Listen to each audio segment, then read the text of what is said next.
What's going on, guys? This is Blockbird Cryptocurrency coming at you with another video. Market cap is at $326 billion. We're down a little bit today. Bitcoin is down 1%. Ethereum is down about 0.2 of a percentage point. And Litecoin is up 3.33%. All right, before we get into today's topic, let's take a quick look at Bitcoin on the chart and see what's going on. And I want to talk to you guys about the overall trend and where I see this market going.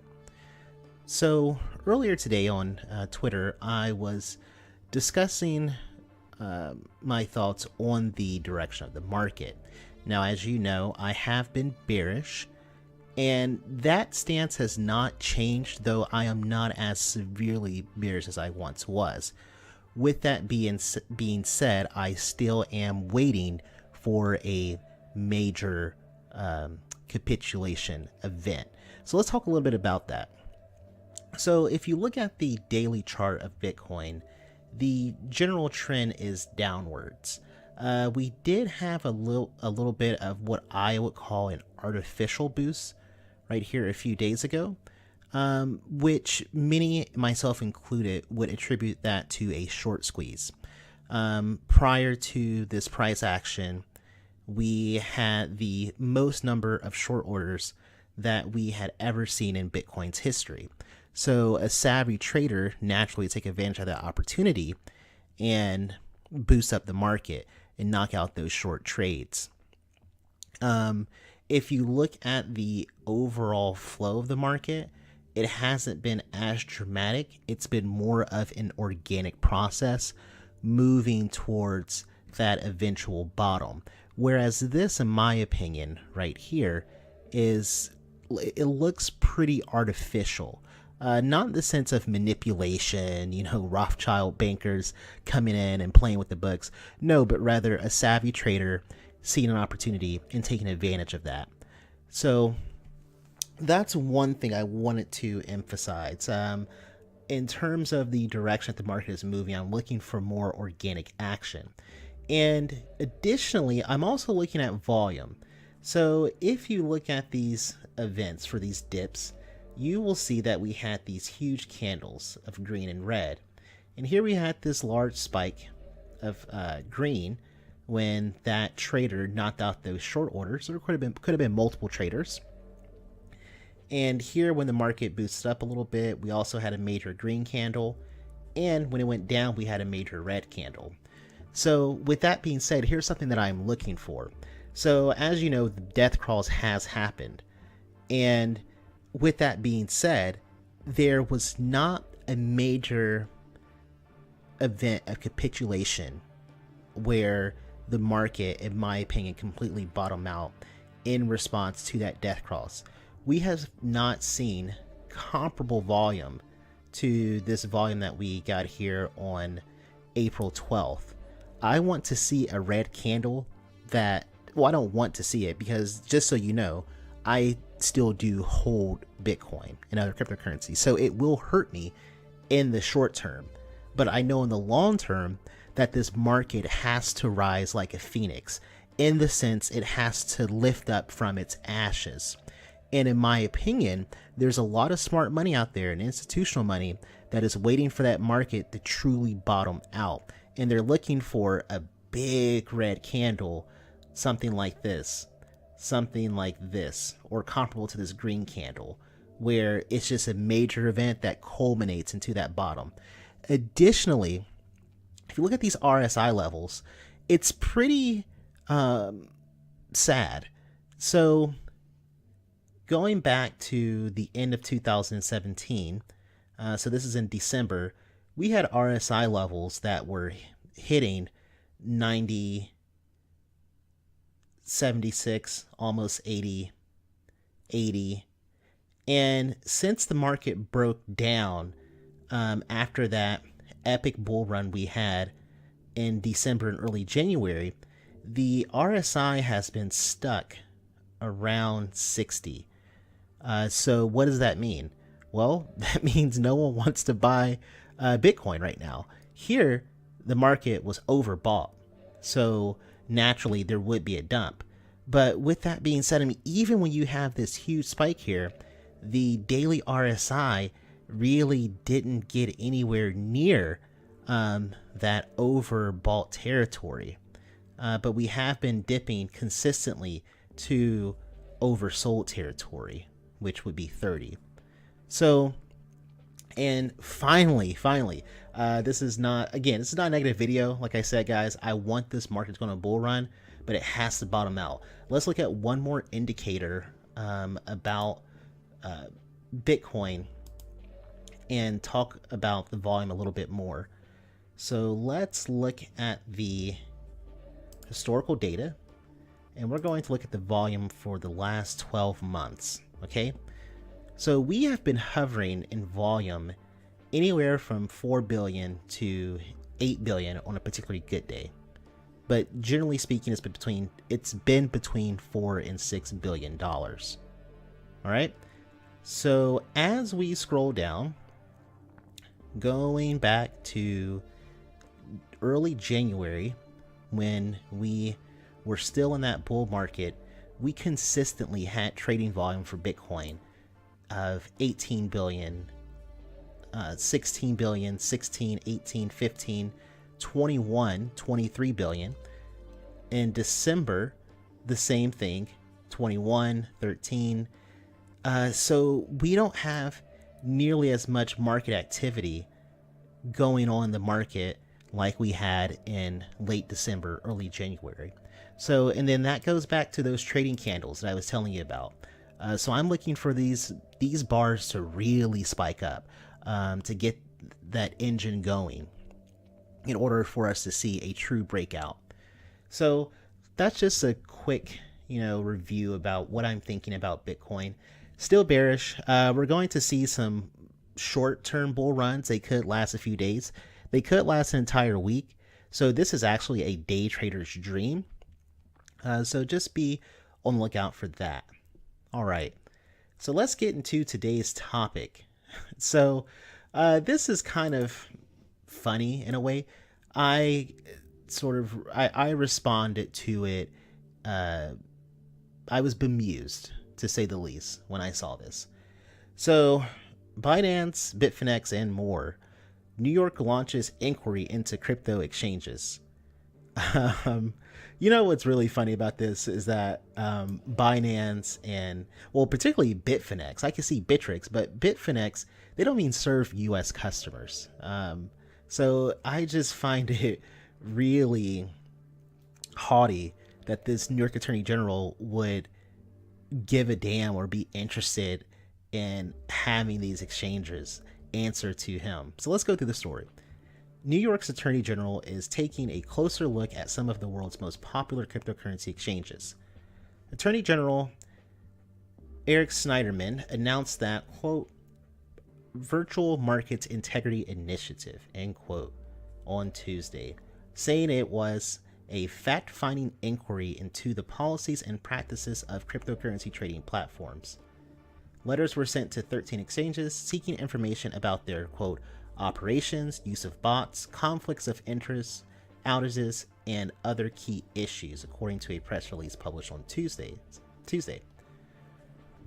With cryptocurrencies on the rise, consumers in New York and across the country have a right to transparency and accountability when they invest their money. Yet too often, consumers don't have the basic facts they need to assess the fairness, integrity, and security of these trading platforms. Letters were sent to the companies that operate GDAX, Gemini, Bitflyer, Binance, Itbit, Gate.io, Huobi Pro, Bitfinex, Bitstamp, Bittrex, Kraken, Tidex, and Poloniex, the latter of which was recently acquired by Circle. So I won't go through the whole story, but you get the point. Of course, this is done in the name of protecting consumers, but keep in mind, cryptocurrency is about personal accountability. With that being said, I don't want to be the wild anarchist and say no regulation at all. I just think it's awfully proud of this New York Attorney General to, demand that these exchanges outside the US, how they operate their exchanges. And while this may seem as though, okay, well, this is what the voters want, when people are scammed, the first place they go is the government. That is true. But this is a little bit of a slippery slope, but this is typically used, these inquiries are used as a means to control. So it starts off with an inquiry, and then it moves to a suggestion. And then after a suggestion, it goes to a demand. And then once it becomes a demand, well, what you have is this. You have Russia cracking down on, or no, not Russia. Russia's the boogeyman nowadays. So you have countries cracking down on the behavior of a particular tech firm. While with Telegram, it's not a cryptocurrency, it is an app that operates on anonymity, and it has a lot of the same tenets that we would find in cryptocurrency: peer-to-peer, anonymity, and so forth. So I could see something like this escalating real quickly, and a lot of people being unhappy. And this is relevant, especially in the Telegram case. So let's go through this story and tie it all together. So Telegram CEO is using Bitcoin to bypass Russia's app ban. Telegram founder Pavel Durov said Tuesday that he has been paying network administrators in Bitcoin to bypass a government ban on his popular messaging platform. The messaging app's creator announced Tuesday in his Telegram channel that he had created Bitcoin grants for administrators running virtual private networks and other proxy services to allow users access to the platform after the Russian government blacklisted Telegram for refusing to share private messages. That ban went into effect last week, and as reported this week by local media outlets, the government is doing all it can, such as blocking millions of IP addresses in an attempt to stop people from using Telegram. While losing Russia-based users, estimated at 7% of Telegram's total base, would not have a long-term negative impact on the app, Durov said, quote, "It's important for me personally to make sure we do everything we can for our Russian users." And the story goes on to say that actually there hasn't been much of a change, if any change at all, in the amount of traffic that is going through Telegram in spite of the Russia ban on Telegram. And then finally, let's go to one more story. We're going to wrap it all up. Chinese official admits challenges with crypto ban, seeks clarification. A ranking Chinese official on Monday admitted the challenge of completely banning cryptocurrencies as he recognized the profound impact of the new asset class on the economy while seeking clarification of some vague concepts to explore the connotation of digital currencies. Yang Tao, an assistant at the Institute of Finance Chinese Academy of Social Sciences, explored the potential of digital currencies and their implications for the existing global financial and monetary systems in an article for the Chinese Communist Party's official newspaper, The People's. Yang stated in his piece, quote, "Both the traditional private currency and the new private currency similar to Bitcoin have affected the monetary power of the monetary authorities of various countries. However, from a technical point of view, it is difficult to achieve a complete ban on digital currency, of course." Okay, so let's talk about this guy, the Attorney General, Telegram, and Chinese officials, and what this means for us and what this means for the cryptocurrency community as a whole. So, in summary, you can't stop this train. It has too much momentum, and the technology, when executed correctly, that is to say, multiple nodes running, people using DEXs, decentralized exchanges, true peer-to-peer networks, it is resistant to tyranny. It is resistant to some unilateral shutdown. Because in order for unilateral shutdowns to happen, there has to be a centralized authority. I jokingly said, sent a message, tweet out a few hours ago when I said, who are they going to send a letter to once everyone starts using decentralized exchanges? And, as we've talked about earlier, that Binance is in the process of launching a decentralized exchange and their own blockchain. So who do you contact? Can you contact the CEO of Bitcoin? Or the CEO of Litecoin? Yeah, sure, Charlie Lee is a face of Litecoin, but he is not a CEO.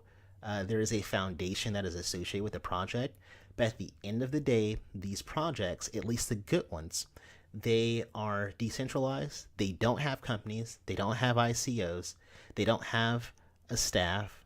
Rather, it is a labor of love. There are developers from all over the world who work on these projects, often for very little. Now, we are getting to the point where developers are being paid through collectively raising funds, the community funding certain initiatives, and there also are foundations. But nevertheless, and what is important is that there are no companies. As Binance said in their press release, that they are going to essentially move to being a community. In other words, what that means is that we're not going to be a centralized company running this exchange, so fuck off. But of course, they couldn't say that. They're going to be a quote unquote a community, and in a community, there is no one that can be targeted. And it's the same with, Telegram, it is a private company and it's not a foundation. The platform on which it is built upon lends itself to decentralization and these peer-to-peer channels. And people are using VPNs, they're getting payments through Bitcoin, and you have a whack-a-mole effect. Yeah, sure, Bitcoin, you can see the public ledger, but if I buy Bitcoin or any other cryptocurrency over the counter, how can you trace me without KYC? So let's say, my friend George, he has been wanting to get into, Litecoin for a while. This is, of course, theoretical. And George comes to me, his friend. He says, "Hey, Blockbird, I would like to purchase a Litecoin. Do you know how I can do that?" Now, I could direct him to Coinbase, or I could direct him to Kraken, or some other exchange. Or, as George's friend, I could say, "Hey, why don't you give me," let's see what the market price is currently. "Why don't you give me $134? Well, you know what? George is a friend. So I always say, George, why don't you give me $125 and I'll send you a Litecoin. And I set up a wallet on George's Android or his iPhone or his desktop, whatever the case is. Maybe he has a hardware wallet, but all George has to do is give me his address and I can send him a Litecoin. How do you regulate that? How do you regulate daily human peer-to-peer interactions?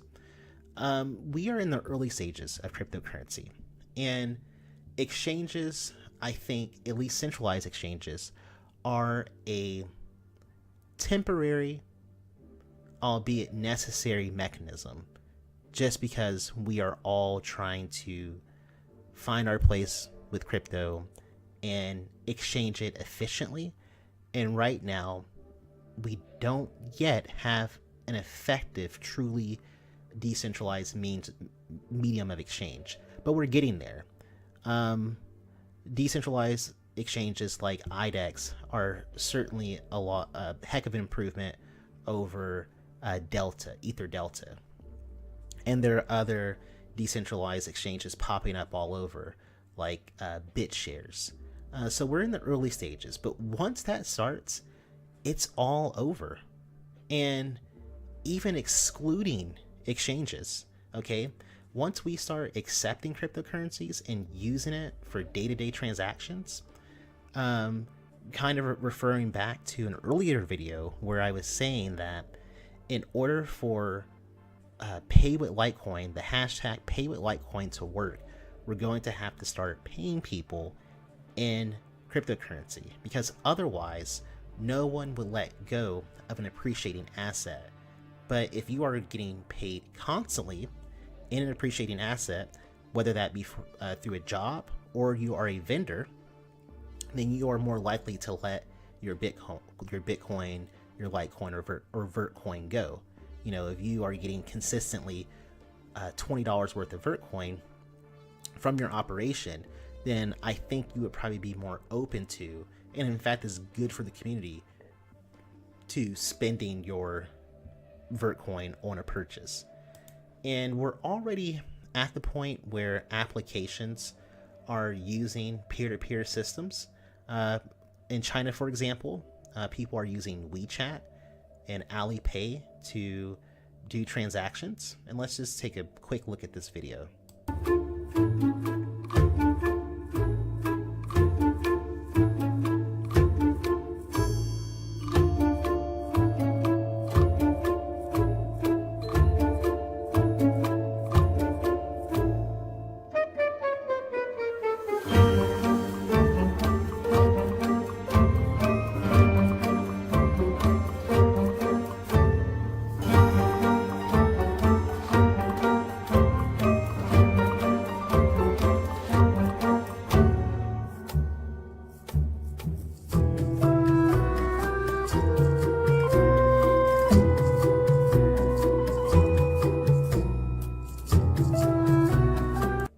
Okay, so you get the point.